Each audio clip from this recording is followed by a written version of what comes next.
Bagaimanakah caranya supaya keadaan kita baik? Selamat pagi, saudara-saudara yang dikasihi Tuhan Yesus Kristus.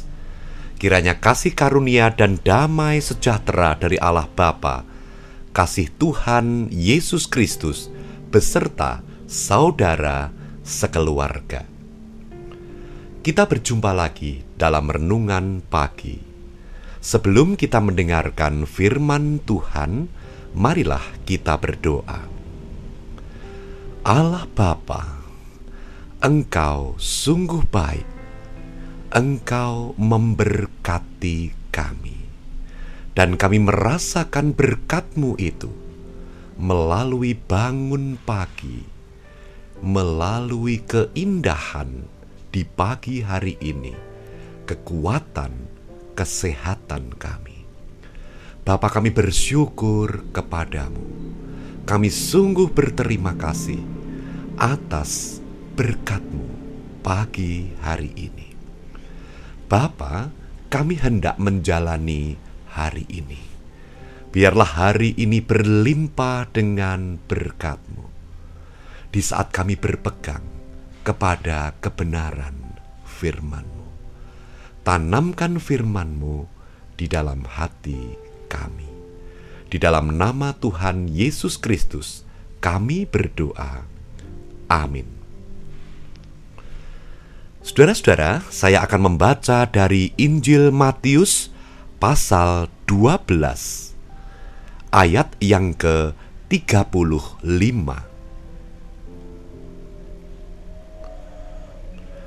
Di sana dikatakan demikian, orang yang baik mengeluarkan hal-hal yang baik dari perbendaharaannya yang baik, dan orang yang jahat mengeluarkan hal-hal yang jahat dari perbendaharaannya yang jahat. Saudara-saudara yang dikasihi Tuhan Yesus Kristus, kalimat dari firman Tuhan ini sungguh sangat indah dan secara jelas memberitahukan kepada kita bahwa kebaikan diri kita akan memberkati kehidupan kita. Kebaikan kita akan menjadi hal-hal yang baik yang senantiasa tercurah bagi hidup kita. Saudara dikasihi Tuhan Yesus Kristus, di sini Tuhan Yesus Kristus mengungkapkan tentang kebaikan hati kita atau keburukan hati kita, bahwa hati kita itulah kuncinya, bahwa hati kita itulah sumbernya, di mana kita dikatakan baik atau kita dikatakan jahat atau tidak baik. Bukan hanya itu saja, saudara yang dikasihi Tuhan, tetapi simpanan hati, perbendaharaan hati akan memberkati kehidupan kita atau malah justru akan memberatkan kehidupan kita. Firman Tuhan ini mengatakan, orang yang baik mengeluarkan hal-hal yang baik dari perbendaharaannya yang baik. Saudara dikasihi Tuhan Yesus Kristus, mari kita akan langsung kepada contoh-contohnya. Saudara, pernahkah kita merasa ketakutan? Pernahkah kita merasa sangat takut ketika hendak melakukan sesuatu? Pernahkah saudara bertanya dari mana asal ketakutan itu? Di dalam ayat firman Tuhan ini kita menemukan jawabannya, bahwa ketakutan kita itu bersumber dari data-data ketakutan yang kita simpan di dalam perbendaharaan hati kita.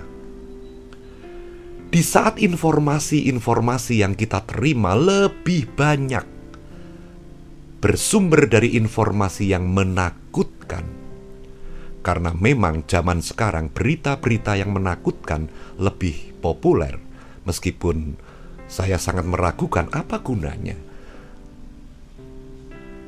Itu memasuki hati kita dan membentuk suatu pola kepribadian. Munculnya adalah, saudara-saudara, apa yang menjadi perbendaharaan hati kita itulah yang akan kita pandang sebagai dasar kita memandang kehidupan ini.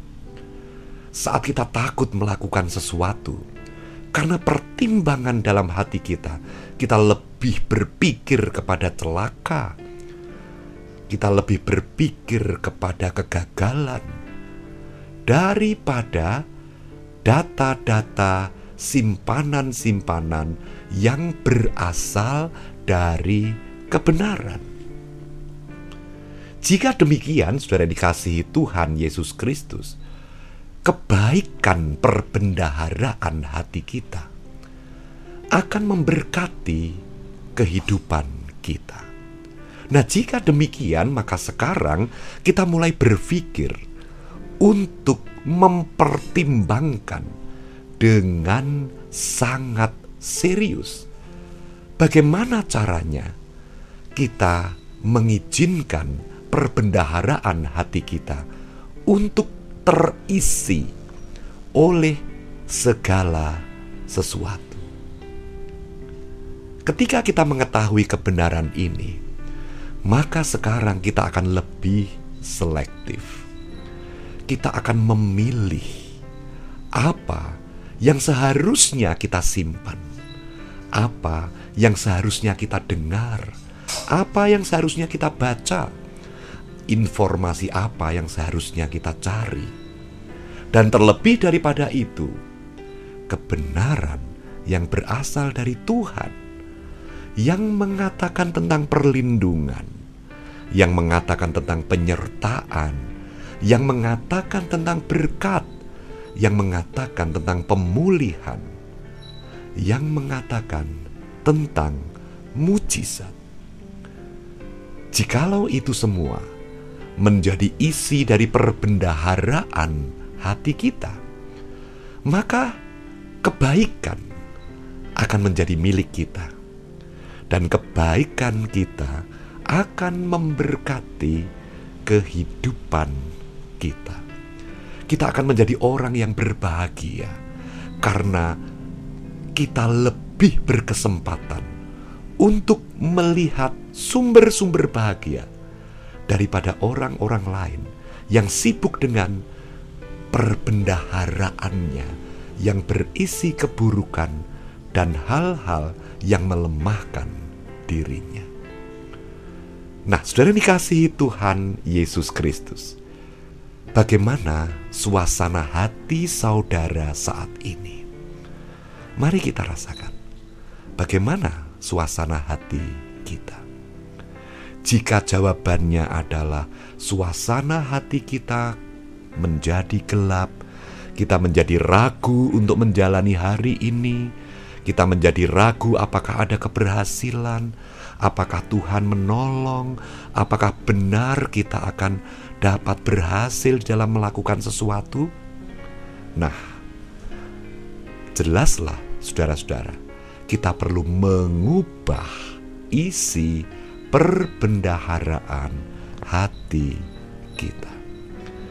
Biarlah kita bersama dengan firman Tuhan mewarnai kehidupan ini dengan terlebih dahulu mewarnai perbendaharaan hati kita. Percayalah saudara-saudara, Tuhan lebih berkuasa daripada segala anggapan kita. Tuhan lebih berkuasa daripada segala pengalaman-pengalaman buruk yang kita dengar ataupun yang kita alami. Nah, saudara dikasihi Tuhan, selamat berbahagia, selamat mengisi perbendaharaan hati kita dengan segala kebaikan. Tuhan Yesus memberkati. Amin. Marilah kita berdoa. Bapa, kami hendak memandang kepada keindahan karya-Mu, kepada kebenaran firman-Mu, kepada indahnya janji penyertaan dan pertolongan-Mu, supaya keindahan itu menjadikan perbendaharaan hati kami baik, dan kebaikan itu memberkati kehidupan kami.